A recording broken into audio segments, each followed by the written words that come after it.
Morning, good morning. Let's read First Peter chapter 4.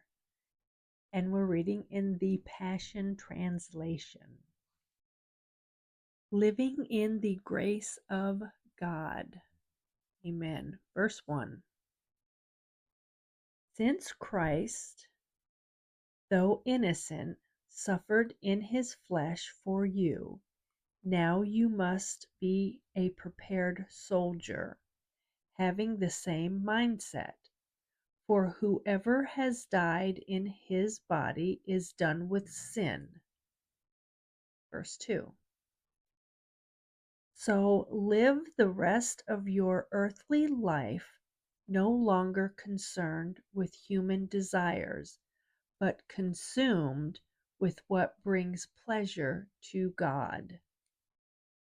Verse 3.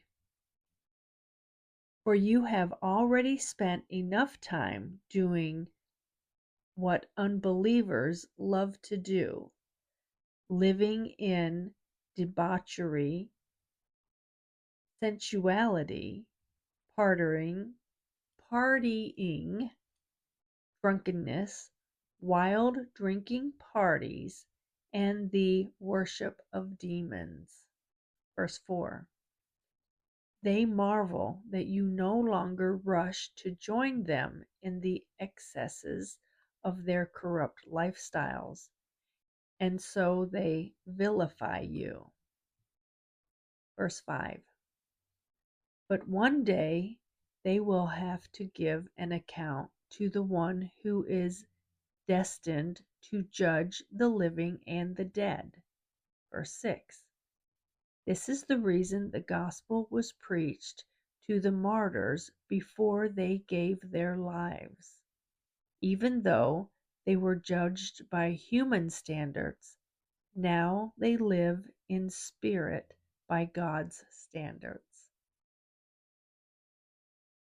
Prayer, love, and the gifts of grace. Verse 7. Since we are approaching the end of all things, be intentional, purposeful, and self-controlled so that you can be given to prayer. Verse 8. Above all, constantly echo God's intense love for one another, for love will be a canopy over a multiple of sins. Verse 9. Be compassionate to foreigners without complaining. Verse 10.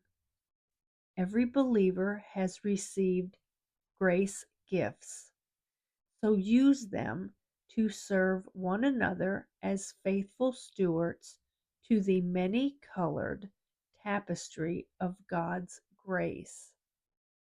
Verse 11. For example, if you have a speaking gift, speak as though God were speaking his words through you. If you have a gift of serving, do it passionately with the strength God gives you, so that in everything God alone will be glorified through Jesus Christ. For to him belongs the power and the glory forever, throughout all ages. Amen. Suffering and glory. Beloved friends, if life gets extremely difficult with many tests, don't be bewildered as though something strange were overwhelming you. Instead, verse 13, instead, continue to rejoice, for you in a measure have shared in the sufferings of the Anointed One, so that you can share in the revelation of his glory and celebrate with even greater gladness. Verse 14. If you are insulted because of the name of Christ, you are greatly blessed, because the Spirit of glory and power, who is the Spirit of God, rests upon you. Verse 15. Let none of you merit suffering as a murderer or thief or criminal, or as one who meddles in the affairs of others. Verse 16. If you suffer for being a Christian, don't consider it a disgrace, but a privilege. Glorify God because you carry the Anointed One's name. Verse 17. For the time is ripe for judgment to begin in God's own household. And if it starts with us, what will be the fate of those who refuse to obey the gospel of God? Verse 18. And if the righteous are barely saved, what will become of the wicked and the godless? Verse 19.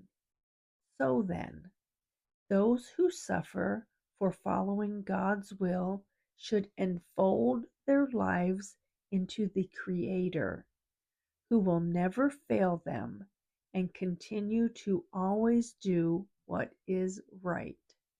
Amen.